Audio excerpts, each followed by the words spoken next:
नमस्कार दोस्तों, मैं हूं आपका दोस्त कन्हैया उपाध्याय और आप देख रहे हैं 24 news time news. 24 news time में आपका स्वागत है। हमारे साथ मौजूद है भाजपा के नेता और व्यापार मंडल से हरिओम रद्दी जी। बहुत बहुत स्वागत है सर आपका। जय श्री राम भैया, बहुत बहुत धन्यवाद, बहुत बहुत आभार आपके द्वारा मुझे मेरा बुलाया सवाल जाने के है लिए। जी सर, आज फिल्म पर लगातार हिंदूवादी संगठन नाराज हैं। जी क्यों नाराज हैं? आखिर क्या है ऐसा फिल्म में कैसे ये नाराज है?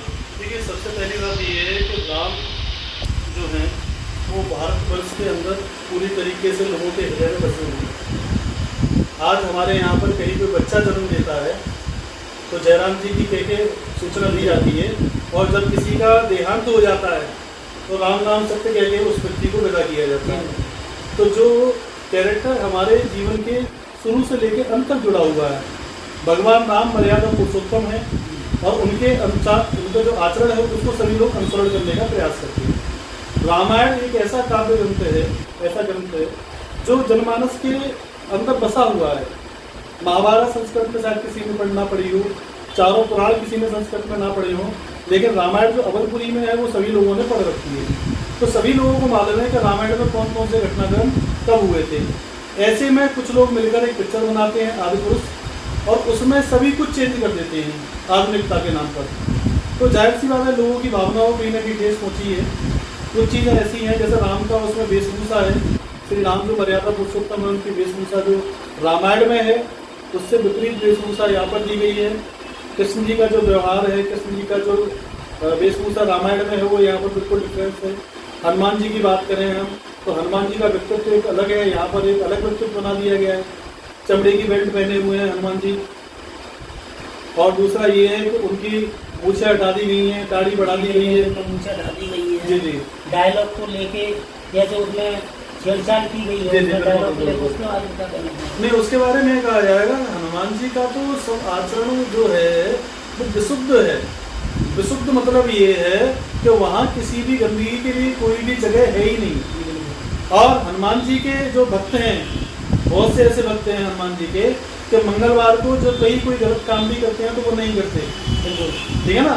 गलत काम तो मतलब समझ रहे होंगे आप, प्याज भी नहीं खाते हैं, लहसुन भी नहीं खाते हैं। और ऐसे महापुरुष तो नहीं कहूँगा, देवता हैं हनुमान जी हमारे, उनके द्वारा डायलॉग बुलवाया गया है कि तेल तेरे बाप का, आज तेरे बाप की, ठीक है, और जलेगी किसकी, वो भी तेरे बाप की जलेगी। तो यहाँ पर ये चीज़ गलत है। इस तरीके के डायलॉग हमारे रामायण में नहीं है, और इस तरीके के डायलॉग कहीं ना कहीं दिग्भ्रमित करेंगे हमारी जो आने वाली जनरेशन है उसको। और मैं एक बात और कहना चाहूँगा कि अगर उसमें यह कहा गया कि आधुनिक पिक्चर बनाई गई है आधुनिक रामायण पर, तो एक रामायण रामानंद सागर जी के द्वारा बनाई गई थी जो अभी लॉकडाउन में, ज़्यादा पुरानी बात नहीं है, 2 साल पहले वो पुनः दूरदर्शन पर दिखाई गई। और आश्चर्य की बात ये है कि फिर जो इतनी पुरानी रामायण थी उसको द्वारा जब दिखाया गया तब भी उसकी टीआरपी बहुत हाई आई, वर्ल्ड लेवल पर हाई आई और सारे रिकॉर्ड तोड़ दिए। इट मीन्स ये है कि आज भी उस पुरानी रामायण को नए लोग पसंद कर रहे हैं। करोड़ों रुपया लगा के आज भी रामानंद की जैसी रामायण नहीं बना पा रहे लोग। आदिपुरुष में कहा गया है 600 करोड़ रुपए लगाए गए हैं, जबकि रामानंद सागर जी की जो रामायण जब बनाई गई थी तो उस समय पर जो कलाकार थे उनके रहने के लिए भी भौतिक सुविधाएं उपलब्ध नहीं थी। पहले देखा जाता था कि चप्पल उतार के रामायण देखा करते थे। बिल्कुल वैसा हमने तो देखा हुआ है। मैं बचपन में था रामायण जब आई थी तो लोग जब रामायण आती थी तो उससे पहले आगे बैठ जाते थे। रामायण शुरू होती थी तो आरती करते थे, जब अंत होता था तब आरती करते थे, और पूरी रामायण चप्पल उतार बाहर उतार के देखी जाती थी। गांव देहात में आपको बता दूं, जब लाइटें नहीं थी उस समय पर क्या था कि ट्रैक्टर की बैटरी निकालकर और पोर्टेबल टीवी लगाकर लोगों को रामायण दिखाई जाती थी खेतों के बीच में। क्यों? क्योंकि राम हमारे कर में, हमारे मन में बसे हुए हैं। और ऐसे राम का इस तरीके से आधुनिकता के परिवेश में इस तरीके की पिक्चर बनाना बहुत ही निंदनीय है। रावण की अगर मैं बात करूं, यहाँ हम राम की बात कर रहे हैं, तो अगर रावण की बात करूं तो बहुत बड़े विद्वान थे रावण। उन्होंने सभी राक्षसों को ताड़ने के लिए राम जी को श्रीलंका लेकर आए। इसके लिए पूरी ये कथा एक बनी यहाँ पर रामायण काल की जो बनी। और वास्तविकता में देखा जाए तो मैं एक बात मैंने फेसबुक पर भी लिखी है कि सैफ अली खान वो रामायण को क्या जानेगा, ठीक है, ना उसके पिता ने पढ़ी, ना उसके बाबा ने पढ़ी, ना खुद ने शायद उसमें कभी पढ़ी होगी। ठीक है, ऐसे व्यक्ति को अगर रामायण का कैरेक्टर आप दे रहे हो तो वो नहीं समझ पाएगा कि रामायण का व्यक्तित्व कितना महान था। और रावण की अगर मैं बात करूं तो रावण जो है वो विष्णु जी की, श्री विष्णु जी के द्वारा जी जय और विजय। आखिरकार ये बॉलीवुड में ही फिल्म क्यों बनाती है, साउथ भी चल रहा है, टॉलीवुड भी चल रहा है, इस पर ये ऐसी आपत्तिजनक फिल्म क्यों बनाई जाती है जिसमें हमारी संस्कृति के साथ छेड़छाड़ की जाती है, डायलॉग के साथ छेड़छाड़ की जाती है, आखिरकार क्यों?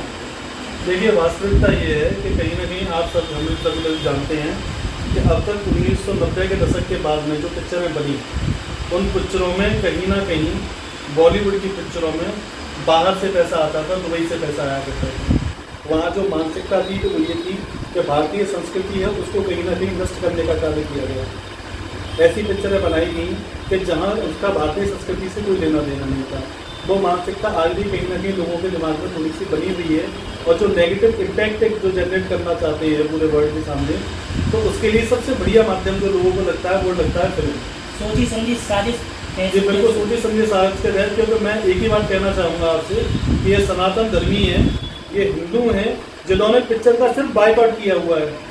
अगर यही मुसलमानों के ऊपर की ऐसी पिक्चर बन गई होती तो शायद टोक्यो में आग लगा दी गई होती। गदर 2 पिक्चर आ रही है, गदर 1 तो हम सभी लोगों ने देखी हुई है, गदर 2 जो आ रही है उसमें भी कहीं ना कहीं देशभक्ति की बात है, कहीं ना कहीं देश प्रेम है।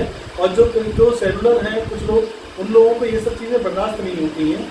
कुछ लोग जो पिक्चरों में काम कर रहे हैं, नसरुद्दीन शाह जैसे लोग, ठीक है, और वही कहते हैं कि हमें भारत में रहने में डर लगता है। पुराना उनका कहना है कि डर लगता है भारत में। जी, भारत में रहने में डर लगता है।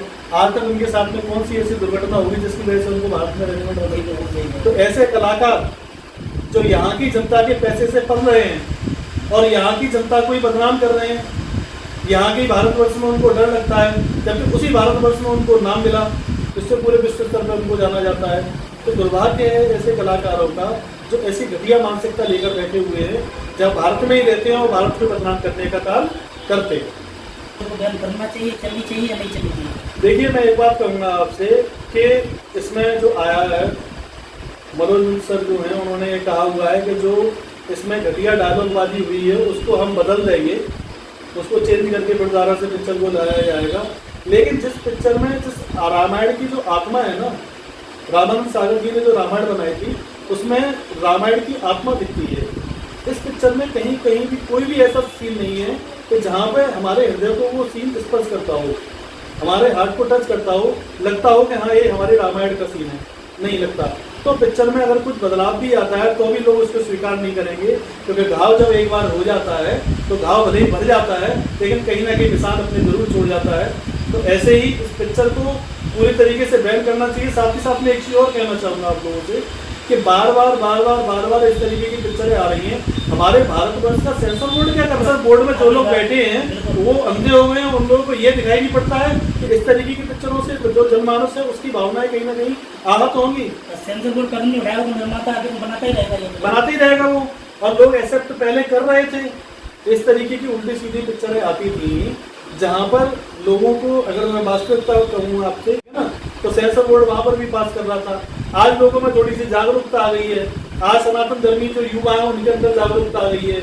आज वो इसका बॉयकॉट कर रहे हैं। लेकिन सेंसर बोर्ड का कार्य क्या है? सेंसर बोर्ड क्या कर रहा है? उसको नहीं लग रहा कि यहाँ कहीं ना कहीं जनमानस की भावनाएं जो आहत हो रही हैं। तो ऐसे लोग ऐसी पिक्चरों को पारित करते ही क्यों है, पास करते ही क्यों है, मेरी समझ में ये नहीं आती। सेंसर बोर्ड क्या करता है? अगर लोगों की जनमानस भावना की हो रही है, लोग विद्रोह करने पर उतारू हुए हैं, तो जिम्मेदारी बनती है सेंसर बोर्ड की तो ऐसी पिक्चरों को आगे से पास ना करे। ये थे हमारे साथ मेहमान अभिनव रखी जी। मैं आपका दोस्त रजनीकांत उपाध्याय, कैमरामैन आर्यन के साथ मैं Krishnakant Sharma, 24 moon times news.